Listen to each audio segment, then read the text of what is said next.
Okay, so I'm gonna go ahead and start then. So, hello everyone. Thank you so much for coming to our last workshop of the quarter. If you haven't already, please sign in sign in this form, and also you can get the slide link over there. Okay, so today we will be talking about MATLAB. And okay, so why is MATLAB so important? So MATLAB is basically if you take matrices and then you take laboratories and you put them together, you will get MATLAB. And it's really important for mathematical operations, especially it is really, really easy to optimize matrices that has a really, really large chunk of data or vectors that has a lot of data in it. And also it's really important for MATLAB and makes it really differentiate from other softwares. It can graph things and run other functions really, really easily. It's really important for classes such as machine learning, signal processing, and so on and so forth. So why do we want to teach MATLAB? It is a great skill for a resume, of course, but other than that, it's actually really, really greatly used in a lot of UCLA EE classes, such as 133A, 131A, 113, 102, 141, and so on and so forth. So just a brief overview of what MATLAB can do. It can do biomedical imaging. It can do modeling your feedback control system in 141. And it can do signal processing stuff in 113. And it can also give you light patterns and model it 178. Okay, so the main difference with MATLAB and other programming languages might be more specific in web design, like HTML, CSS, or it can be algorithms like C++ or Python. Then MATLAB is more just for mathematically modeling and data analysis. So matrices, operations, it's kind of a better calculator in a sense. Also, one thing that differentiates MATLAB from other programming languages such as C++ is when you have an array, usually when you find the first element of the array, you index it using 0. But in MATLAB, you index it using 1 for the first element. I'm going to talk a little bit more about that later. So even if you haven't already, please start installing MATLAB right now. Did you guys all get the link to our slides? You can thumb up. Okay, great. So you can follow these instructions and install MATLAB. And while you do that, let us know if you have any questions. You can message us, chat with us, or just interrupt. But yeah, you go ahead and download it. Okay, so while you download it, okay, while you download it,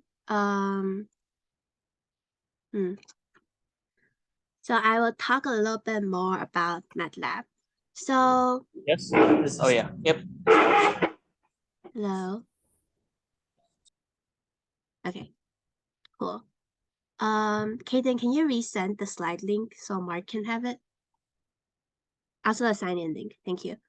So, okay, suppose you already finished downloading your MATLAB, then let's just open it up and see what we have over here. So this is a live script, and you don't really have to have a live script, but it's just easier because you can see the plots right on the right side right here.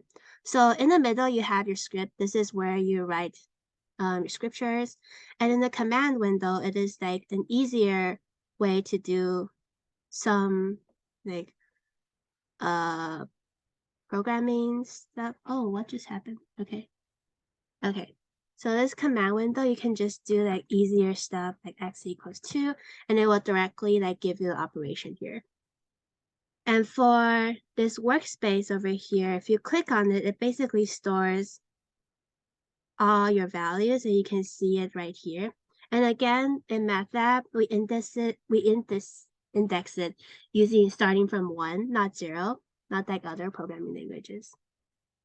Okay, so let's go back to this. Okay, and also on the left side, you can see all your files and like where these files are. You can just get them from here.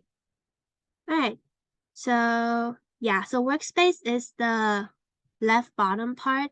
You can store a lot of different variables there. When you use your variables in MATLAB, you can see like the details of them in here in this Excel sheet. If you just double click on it, it's really important when you have like larger scale of matrices and you want to like see your data, then you can just go in and directly access it in Workspace. Okay, so the command window is like what I showed you in the bottom of my screen. It basically can do like simple like operations. The thing about it is that you can't really save it. So that's why we have the script in the middle section. That's where you can save your things and then like actually run the code later on. Okay, so now we talked about just like the interface of what MATLAB looks like. And this is kind of weird, but okay. I'm gonna do this. Yeah, so I think you should have your command window on the bottom, but somehow it's like right here right now, but it's okay. But yeah, Are you able to just drag it to the bottom? okay. It just popped out. And it's gone. What? Okay, wait. I think it's right here. What the heck? Okay. This is so weird, bro. You should be able to reattach it. Just kind of. Okay. Where the heck did it like it's okay. Like it's okay, I can still access it later. But yeah, it's okay. Alright, so now we talked a little bit about what MATLAB looks like. Yours doesn't exactly look like mine, but it should have all the same elements. Yeah, okay, so let's talk about variables. So what are variables? It's like what I just declared previously in my example, like X. It can also be like some name 1 underscore like 1 or something.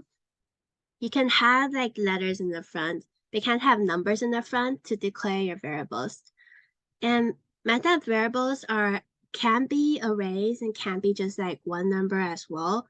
It can also be like matrix form. It can hold a lot of different things such as complex numbers, logical values, and so on and so forth. But remember, if you want to find the first element of MATLAB, then you have to index it using 1. And yeah, you can see the variables, like what it is in Workspace. So let's talk about a bit about operations. So for MATLAB, operations are basically the same as your calculator right here. So you have everything like your typical calculator is the same usage. But MATLAB also has like further operations such as like sine, cosine, and exponential. But in exponential, you have to type like exp. It also has like built-in constants such as pi and then like I and j as imaginary numbers. So say you can have, so you have operations like these. And if you don't remember like what a certain operation is and how to use it, you can just type like help and like cosine. And basically it should tell you like how you should use cosine and more stuff to look into if you want to. I think that's just generally really helpful because I use it all the time. Okay, so now that we went through a bit about like operations, variables, let's just go ahead and open up MATLAB if you can right now. And and then get to the command window here, open up the command window. And if you finish opening up the command window, you can give me a thumbs up. And then we can go ahead and proceed on.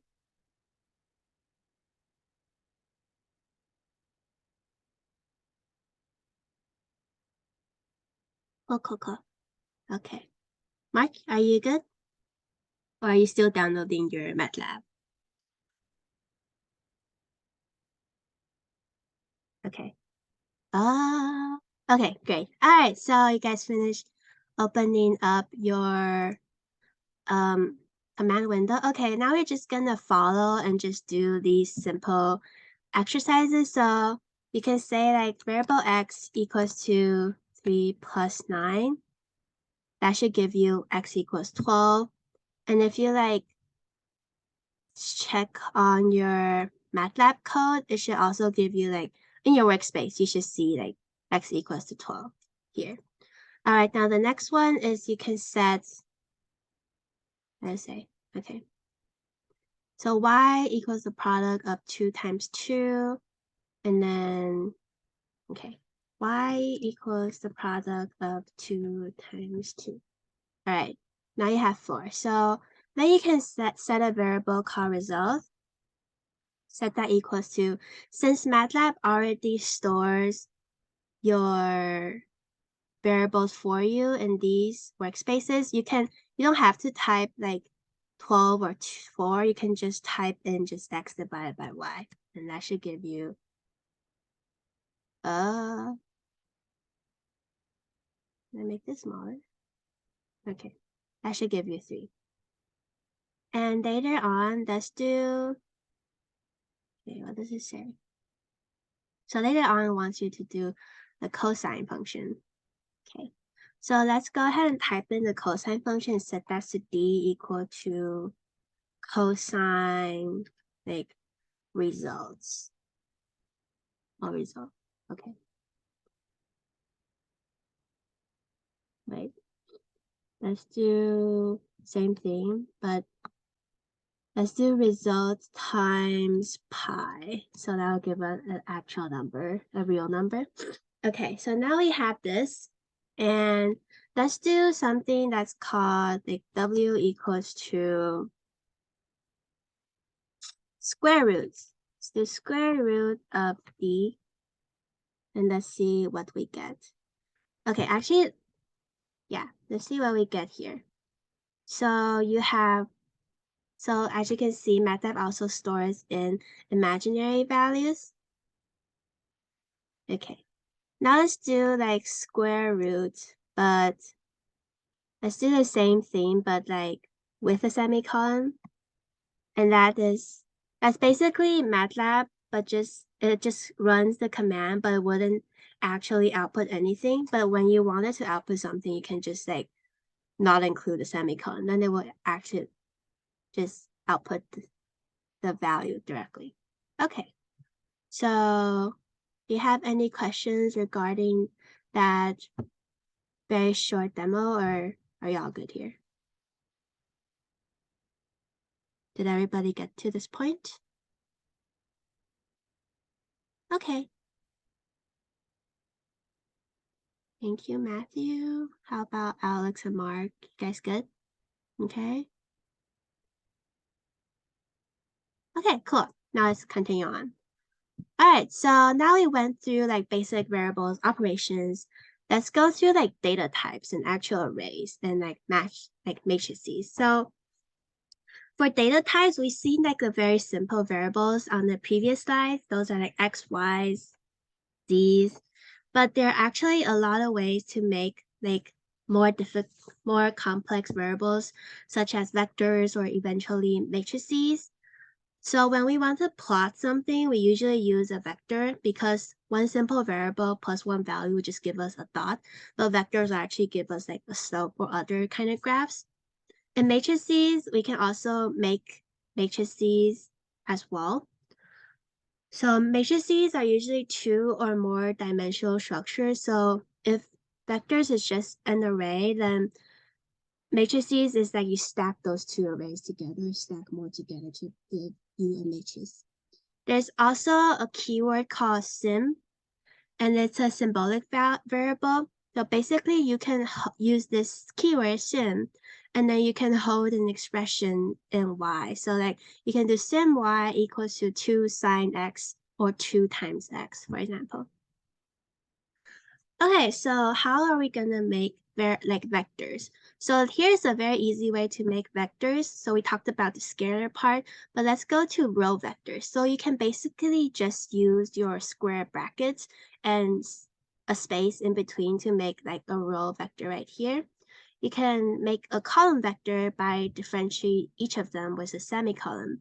And taking these two ideas, you can make a matrix. So this is like your first row, and then you can semicolon it to make it your second row. Just like this. All right, now for a little more advanced ways to make a vector, you can use something called linspace. You can put your first number here and your like last number here, and n. This n will basically evenly space the points between the first and last number. So if you want 5 different numbers, then it will space like 0, 25, 50, and so on. You can also make the same exact vector using x equals like first, and then like column increments k, like how much you want to increment it, and then the last number. So if you don't put k, so if you just put x equals 1, 10, then it will give you a vector of x equals 1, 2, 3, 4, 5, 6, 7, 8, 9, like that. But if you put 2 in between, then it will increment it like 2 times more and more. Okay?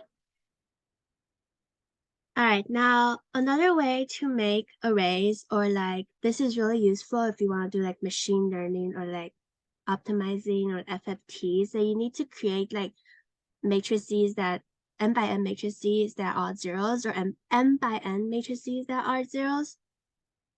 You can do the same command for ones. So basically, if you do zeros n, that will create an n by n matrix of all zeros. But if you put like 3, 4, then it will create a 3 by 4 matrix for you.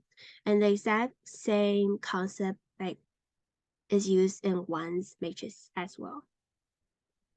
Okay, so now that we walk through vectors, how to make them, how to make matrices, let's go through operations of vectors. So when we have vectors, if we want, like, let's go through indexing and finding the elements of the vectors.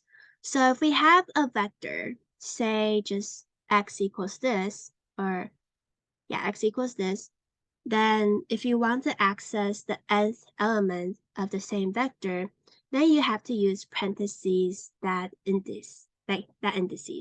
And remember, n should start at 1 because MATLAB is different from other programming languages.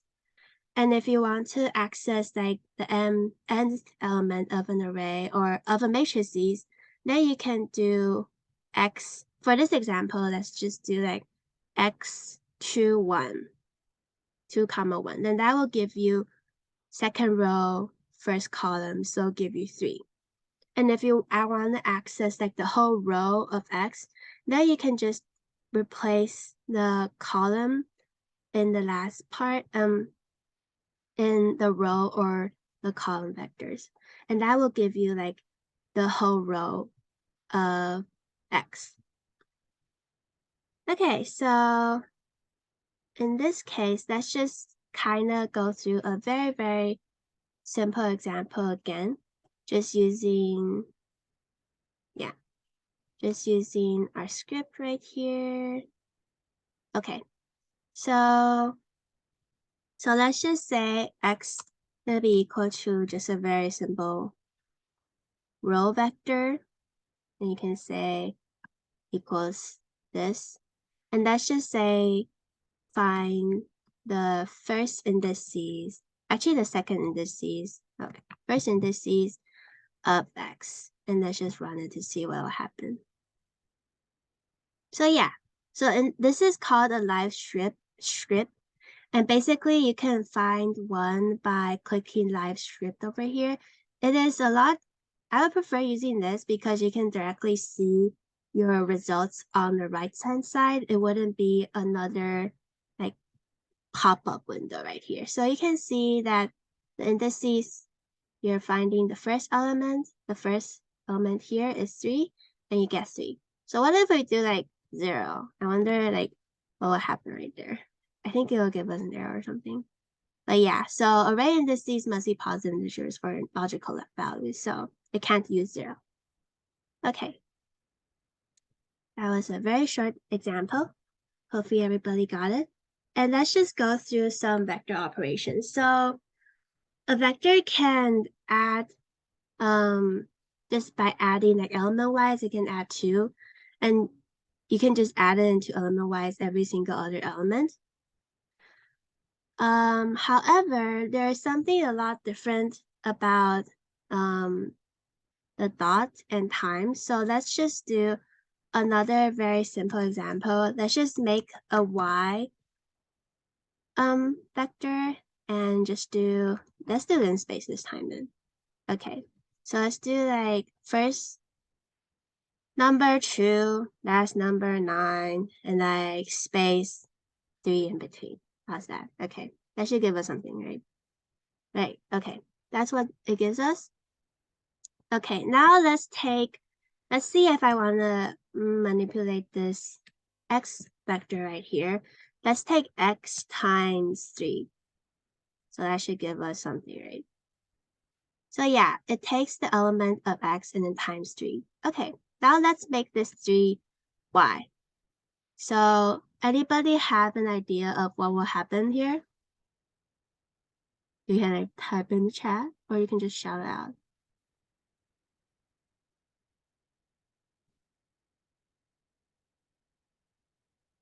Okay, we have someone.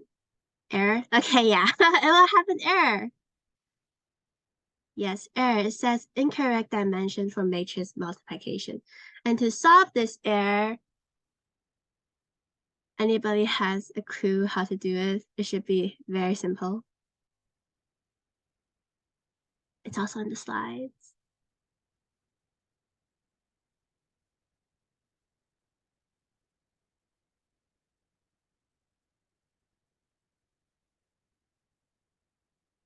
Okay. Okay, dot. Very well. Yes, so if you add a dot, that basically means that you're taking each element over here and you're multiplicating each element. So let's see what will happen right here. So yeah, you see 3 times 2 equals 6, 4 times 5.5, 22, and so on and so forth. So the dot really just represents that if you want to do element-wise multiplication or division, then you have to add dot, or MATLAB will be mad at you. So let's go back to our slides.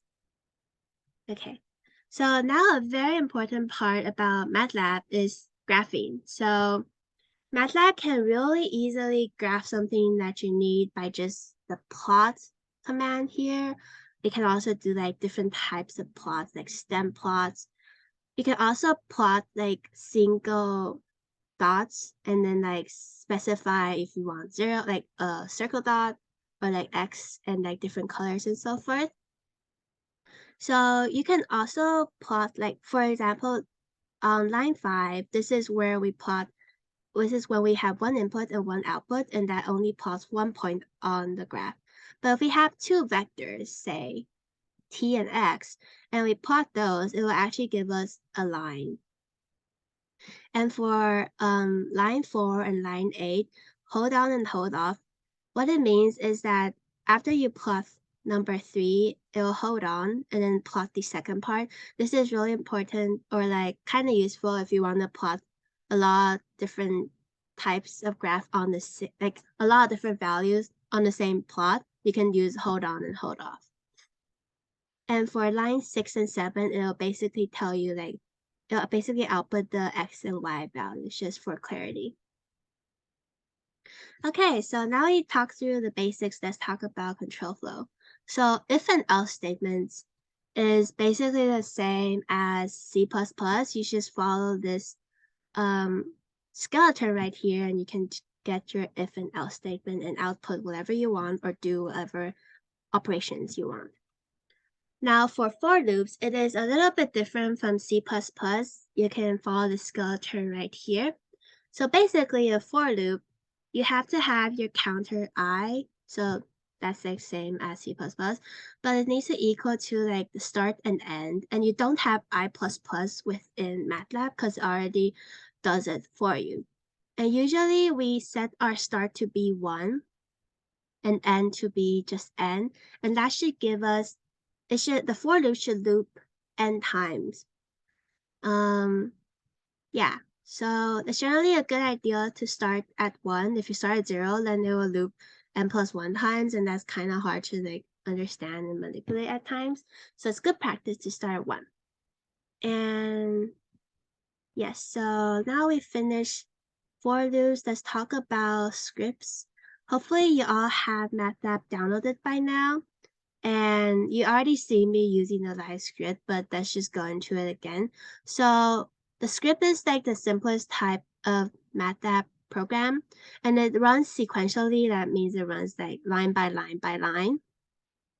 And live scripts are what you see like on the right-hand side. This basically will directly output your graph. So say I want to like plot x, y. And it should directly plot. Why is it not plotting? Oh, there it is. Okay. So I should directly plot the graph right next to you. If you don't use live script, there will be another pop-up window. And yeah, I don't like it. I just like using live script. It's a lot easier.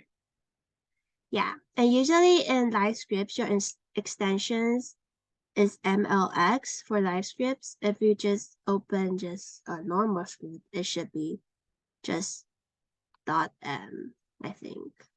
Well, it's not here, but if you do it, it's .m. Okay, now for scripts. It is basically a sequence of command windows, but you can like save it, like what I said before. For command windows, you have to run it like directly, and then afterwards you can't save the outputs or save anything. Yeah, and you can also hide like your output from your commands by using a semicolon. That makes it just a lot cleaner. And you can save your scripts and run your scripts as opposed to like typing out the same command every time. It's what I said before. So you can like save a bigger project and just not have to redo everything else. Okay, now we're done with talking about all the basics in MATLAB. I'll hand it over to Kaden to talk about functions. I'll stop share so you can share. Thank you. Okay. Yeah, so let me show our excellent meme here. Basically what we're gonna get into now are functions. These are kind of higher level blocks that allow us to create kind of a reusable block of commands to execute. For them, we pass in some what are called arguments. These are like the inputs, and from that, we get some output of the function. And if I bring up MATLAB here, we are going to write a very simple one. Let's think of what we can do. We can write an average. Sorry, let me just move around my screen a little. Okay, so what we can do is we can go to File, New Script, and something about MATLAB is that if we are working with scripts, then each function needs to be defined as its own script. And it also has a somewhat unique way of declaring our function. So we go function, and then we say the name of the output. We say that's equal to the name of the function, and then our input. We also have to add this end keyword at the end. Then we say within basically the block of the code, we define how our output is connected to our input. This is called the function logic. Basically, it's just what our function is actually doing. And if we're taking the average, then we can say our output is equal to the sum of the elements of x divided by the number of elements within x. And this is what we know. This is basically just how you take the mean of a set of numbers, and we can call that average.m. Perfect. Then we can go down here to the command line and actually use that. So we're going to create, this is just an array of numbers from 1 to 99. We can say that in our workspace here, we now see z exists. It's exactly what we'd expect.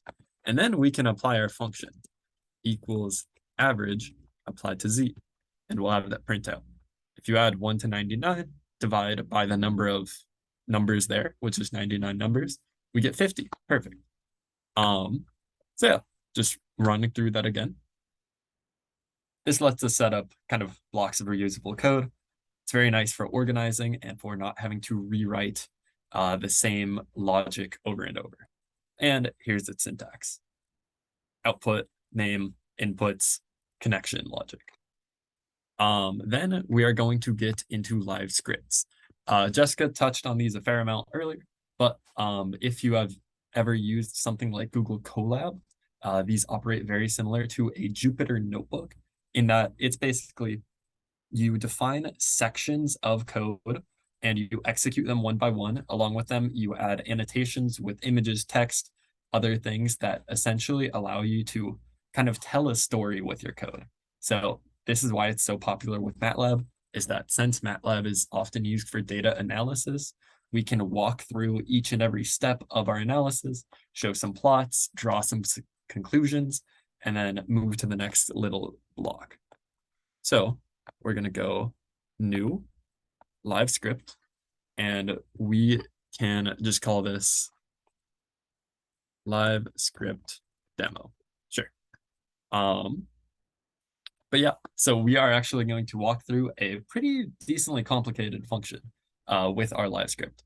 We're going to create an input, basically pass that into a function, estimate that function's derivative using the numerical derivative, which we'll talk about, then use MATLAB's symbolic math toolbox to kind of, in a mathematical way, find the derivative of our function, basically the exact derivative in terms of an expression, and then compare those two.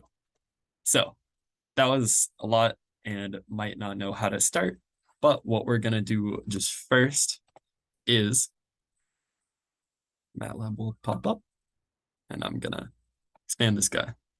So we are going to first define our functions.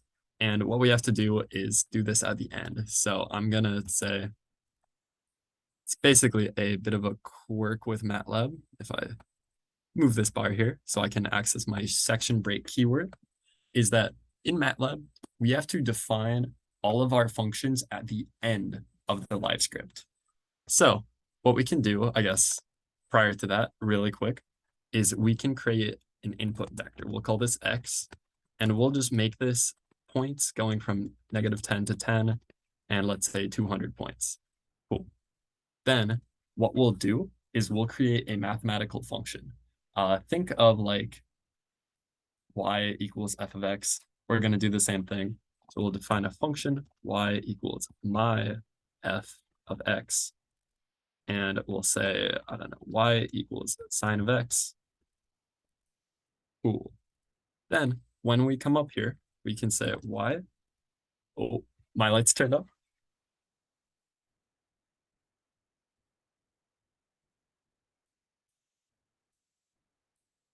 Apologies for that dorm moment, really quick. But yeah, we can say y equals my f of x. And if we, let's Okay, just, then there's a question. How do you separate the blocks? yes, apologies, I think it might have been a bit hidden. So if you look up at the top, you should see the section break keyword.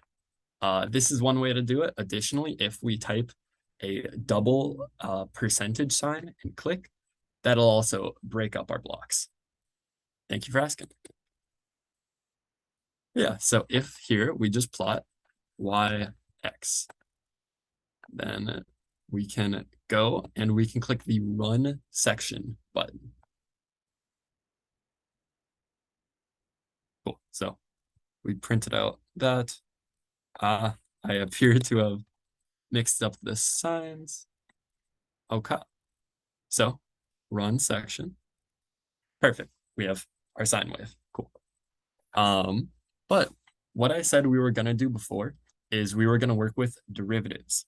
So we are going to define a new function here. We'll call that z, and we will do the estimated derivative.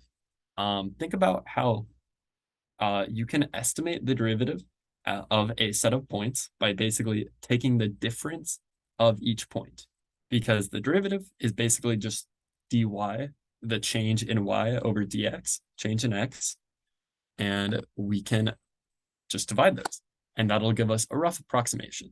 So we'll say estimated derivative of our x and our y. And our logic is going to be that we're going to first use the MATLAB difference function to get the difference between every point. And I will put semicolons here. This basically, I'll actually rewrite this. dy and dx equal our differences. Then we can say z equals dy over dx. Cool. So z equals estimated derivative x, y. And if we want to have both of these on the same graph, we say hold on, plot x, z. Now, when we try to run this, it's not going to work. Okay, it worked. Let's see. Okay, but if you notice over here, yeah, let me make that slight fix. Okay, there we go. What we see is it says error plotting our functions. They have to be the same length. Now, why might this be? If we look here, we see that x has 200 length, y has 200 length, z has 199 length. So if we try to plot our 200 length x vector against our 199 length z vector, it's not going to work. So what can we do? And why does this happen? What's easier is what can we do? If we're being lazy, we can say z n plus 1 equals z of n. Let's just copy that last element of the array over 1. But why does this happen? If we are taking the derivative, basically, of a discrete set of points, that's going to shave off 1 from our length. And one way to think about this is with fence posts. If we have 3 points, these posts, then we have 2 kind of bridges between them. And so that's basically, if we have 200 points, then we are going to have 199 changes between points. This is why our z array is 1 shorter. So with our lazy solution of just copy the last point over, what will we get now? And also, for reference, the run section button allows us to run 1 section at a time, while the run button allows us to run everything at once. So I'll use those interchangeably here. But what we can see is basically what we'd expect. The sine and the cosine, or I guess when we take the derivative of our sine, we get a cosine wave, which is basically just a sine with a phase shift. But what if we now want the exact function? What we can do is we can define, using the symbolic math library, a function that we'll just call f of x. And with this function, we'll say f of x equals sine of x. And we'll print this out. And now this will be very cool because we define this, what the symbolic in symbolic math means is that rather than being like our x and or our y before, which is just a set of points that roughly look like a sine, here we capture the exact mathematical expression. This is something really cool about MATLAB, that it has kind of over any other language, and is also very nice when you are in school. Then the diff function, which we used before to calculate that difference between points, we can now use as a derivative keyword. So we can say df, the derivative of our function f, is equal to diff f of x, or f comma x. That's just a small bit of notation there. And we'll actually print both of these out. And then we will say our z2 or rather, I'll just change the names of these. Exact deriv and estimated deriv. Doesn't really matter. Basically, just kind of nice naming. We're going to now take our df function and apply it to our input x. And if we do this, and then plot, I'll just make that quick change. Apologies. X exact deriv. We should see. Oh.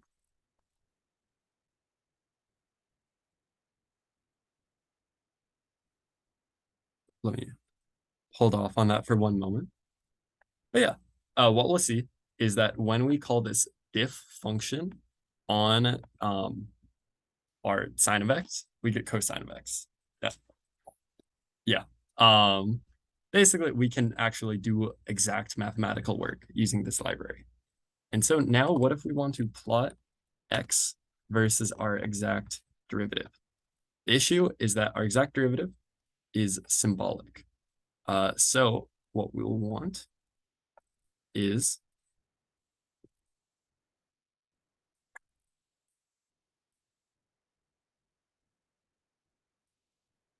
I believe this should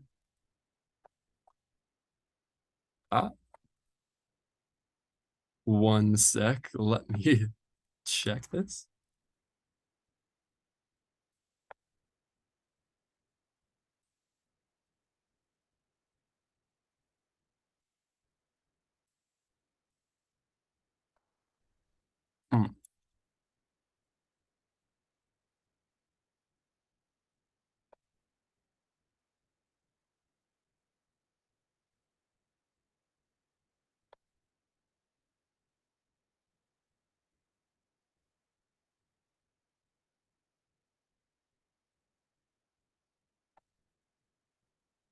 Let's see. I don't think we ran into this issue before, actually. So we will spend one moment here. So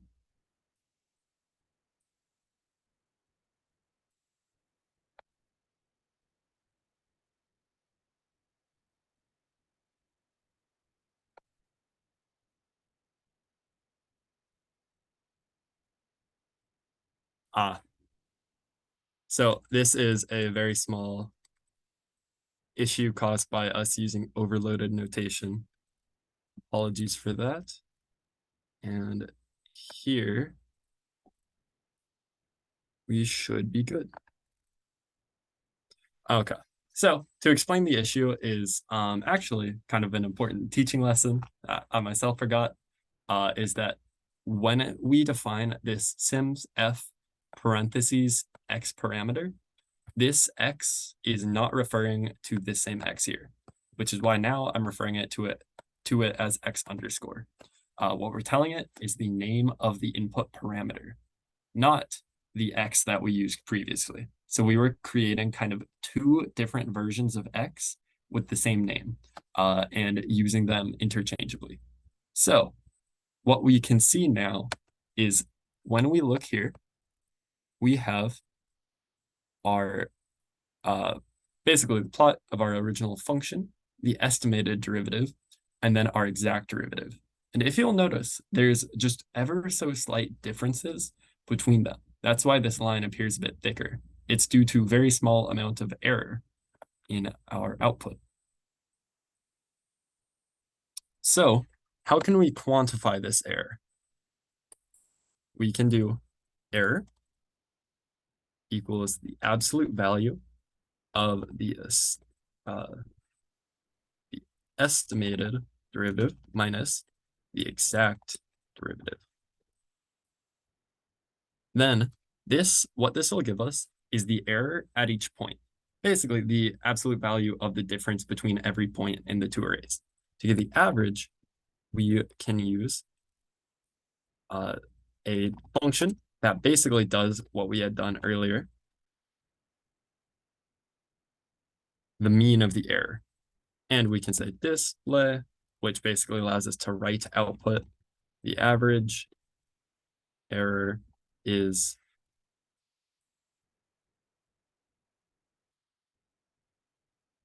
cool. And if we run this, we can quantify that very small difference as 0.039. Now, what if we have less points? Let's say we're going to do 50. We start to see those two lines begin to diverge more and more as the estimation has rougher point differences to work off of. If we do 20, then it's going to look very bad. And there will be a lot of difference between them. So if we go back to a nice 200, only a small difference, again, small error. So to talk a bit more about what I did at the end, though, what if I just do mean of the error, just blank, which is what we would assume. What do we get? So we get a very long symbolic math expression. And why? Is that when we do math involving this estimated derivative and this exact derivative is still in its symbolic math form. And so this error, as a result, it's also in a symbolic math form. We have to call the double keyword to convert from symbolic math back to just decimal values. And this double keyword, double, is commonly used. It means like double precision decimal number. Basically, it's same as calling like decimal. It'd be equivalent in meaning. So when we call that, we then get a clean number as opposed to cosine of da da da. So this is basically it for our live script demo. I know that we touched on a lot there. To kind of go through again, we defined some functions, learned how to call them, learned how to plot, or at least practiced it. We looked at the fence post issue, basically in taking the discrete derivative of an array. We looked at symbolic functions, plotting, calculating error. Yeah, we've done a lot. And we would like you guys to do more. Basically, we are going to release a link in the Discord after this workshop to an extension project. It's not too bad, pretty quick, but we hope that it teaches you a bit more, reinforces some of those skills that you learned today. And yeah, feel free to come show us. There might be prizes involved. And I will bring that up now. Open. Yeah, so we are going to look at the data of stress levels of myself, Jessica, and Caleb, former officer. And you guys are basically going to do a bit of analysis of that data. And yeah, if I suppose that you will see more as you continue looking. But yes, on the slides link, you can find it. Again, in the IEEE Discord, you will see it as well. What we're going to do now, though, is actually a bit different in that I want to point out that what we've done today was very, very simple and also was something that we developed. But MATLAB, it is a expensive paid software used in industry. And what this means is that MathWorks, the company who creates the software, has a massive amount of examples, documentation, guides on using MATLAB for really cool specific purposes. This is their documentation kind of hub. And what we can look at is all these different applications. Let's just click into one, wireless. Sure. They have all the documentation needed for designing, analyzing Wi-Fi and other types of wireless communication. What they have are toolboxes. Toolboxes are basically grouped blocks of code functions for a specific purpose. We can download their Bluetooth toolbox and it'll give us a function called like Bluetooth sim and a bunch of different parameters functions all related to that function. And that can eliminate a ton of the work that we might have to do ourselves. Additionally, they give us in-depth guides on topics, which I think are just very cool to learn about. So if you are ever interested in something, actually, MATLAB is a very great place to start and to see an example. Like, let's say we want to look at how RF waves, basically electromagnetic waves, like might come out of your phone when you send a text, how those actually travel throughout space. And what we have here is a very specific guide. They tell us how to designate a receiver, a transmitter, find distances between them, figure out the path, how that affects the signal, look at it, all these different functions, like coding this basically map of the Earth and displaying a transmitter receiver there would be really hard. But there is so much you can do with MATLAB, and using it efficiently to get your projects going super quick, very rapidly developed, and still with good performance. Yeah, that is kind of the core of our workshop. Again, highly encourage the extension project. We've also written a bunch of notes for you on it. So really, I hope it is not too bad.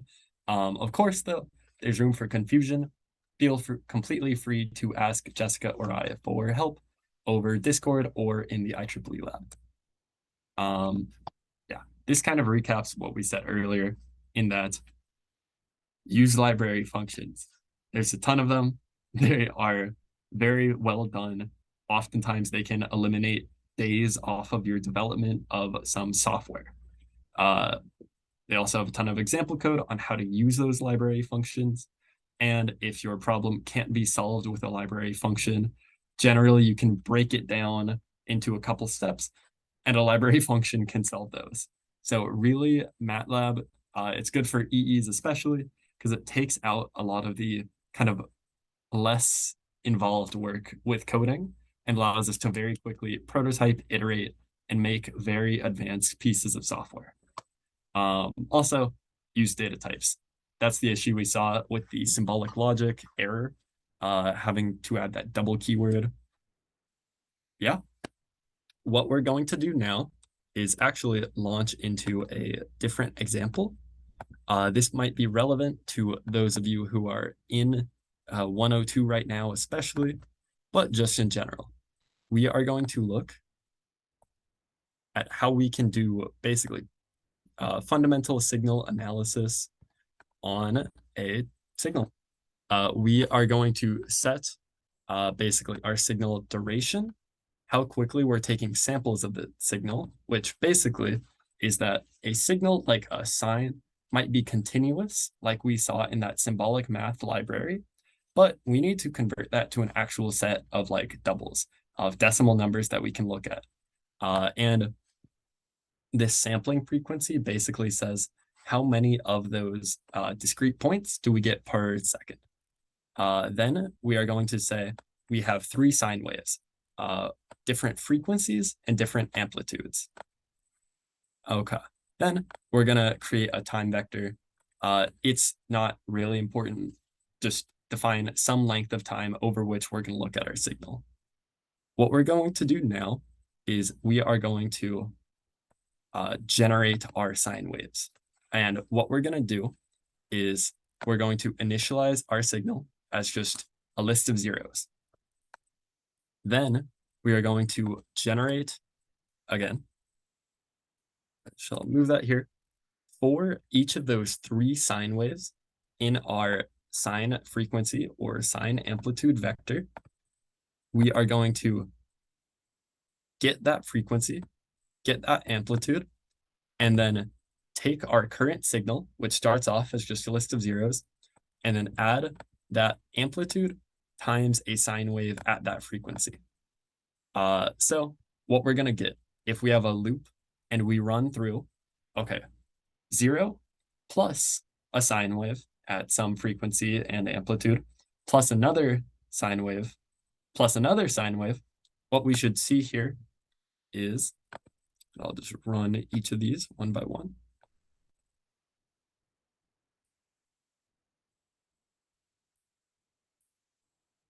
bring back our output. Okay, cool. So what we see is essentially a very shaky sine wave. We can identify, okay, there's kind of this lower frequency tilt going. That's our 5 hertz wave. We have a higher frequency 15 hertz, which might be going kind of like this.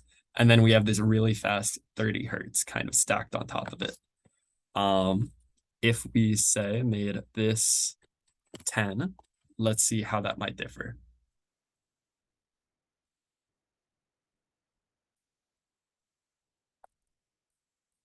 Yeah, so what we see is we have mostly that low frequency wave and just very small effects caused by those higher frequency sine waves.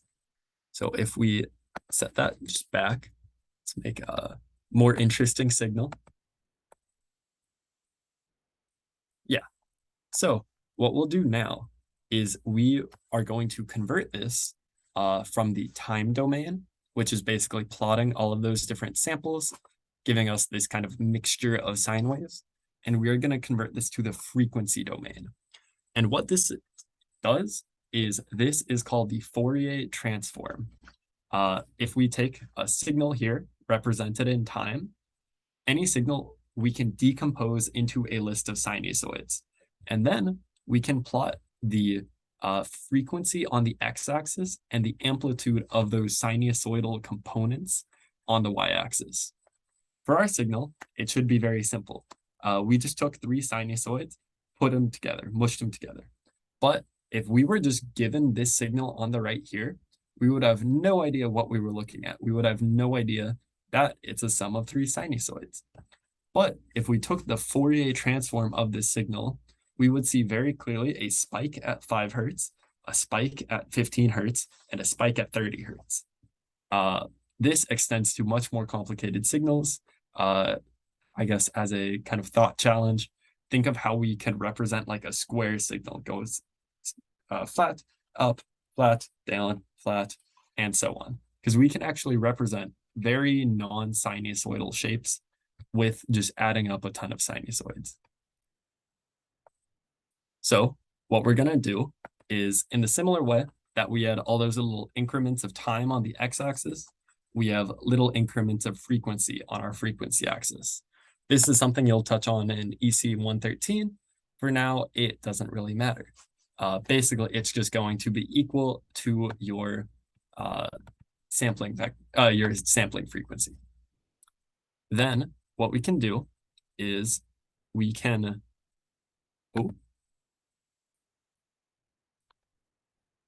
the code block has disappeared. So what we're going to do is we're going to define capital X. Capital typically refers to signals in the frequency domain as the FFT of our small signal X. And what this does is that FFT, fast Fourier transform, that's what's going to convert from our time to our frequency domains. So if we run this, what we're then going to do is we're going to first plot our time domain signal. We're then going to plot that big X vector. We call abs, basically to take the magnitude of it, because this can be a complex number. But what we're going to do is essentially we should see, when I scroll this out, 3 spikes at those frequencies. So this is our original signal. Again, looking at it in the time domain, just a bit kind of more spread. And then when we scroll down, perfect. We see a spike at 5, a spike at 15, and a spike at 30. And if we notice, there's kind of this weird magnitude scaling issue. That's something you will, again, learn more about. But for now, what we can do is take this and divide by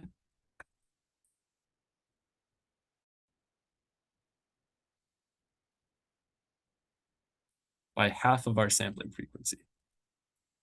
And if we run this, cool, we recover our original frequency amplitudes. We have our 5, 1, 15 to 30.5. Perfect. We will give you guys this code. And we encourage you guys, if you're in 102 right now, or not, just playing around with it. Signal processing is very cool, and there's a lot you can do. Go into the MATLAB documentation and have a hunt there. Jessica, I'm wondering if you would like to show your 133A homework. Yes, I can show it. I'm gonna share the screen. Okay. Okay, so Caden talked about MATLAB and writing its Fourier transform using different signals. So, wait. Can you guys mute? Because I think I hear some echoes. Okay, so we can do signal processing using just normal signals, or you can do FFTs using actually pictures. So in our case, pictures are actually made out of, if you like zoom in into your pictures, it is actually made out of blocks and blocks of pixels, and they're in like different colors, different shades. And those colors and shades are in the computer. It is stored as vectors of different values. So if you use those vectors, you can make a signal as well, and then you can run different algorithms in it after you make the FFT, the spikes into. So in our case right here, deblur is gonna be our original like picture right here. And afterwards, you can run the FFT and then run a couple of different, like this is the algorithm to make it either more blurrier or like more clear. So you can run these IFFT, which is inverse Fourier transform. So after you run, so you get the original picture here in deblur. You can run the FFT to change it into the spike modes. You can use your algorithm to make the spikes, like optimize the spikes to make it clear, or like, yeah, make it clear. And then you can do the inverse FFT to basically convert those spikes back into the signal and back into your picture right here. And then you can show it using this is another like plot kind of command in MATLAB. Then you can show like either your original or your after FFT one. In our case, lambda is 100, and this gives us a blurrier version. So what if we do like lambda negatives like 0.01? Then as you can see, if it runs, you can see that it actually becomes a lot clearer. So this is just a way that you can like massage your FFT and your signals and make it into a clear, more better picture or a better signal. You can like take the noise out of the original one. So this is like one of my 133A homeworks. And yeah, so this is another application for your classes. Okay. So yeah, that's about it for our workshop. Karen, do you wanna say? Oh, this is for 133A. And for the previous one, it is more applicable for, is it 113 or 102? Like one of those, since you will be learning Fourier transform in both classes, right? Yeah, I think so. Yeah. I guess at this point, we are kind of done with our main content. If you guys have any topics that you'd like us to walk through, to look at on the MATLAB documentation, or just questions about kind of what we went through, feel free to write them now or, I'm gonna stop or hold share. your I mean, I'm peace. gonna stop recording.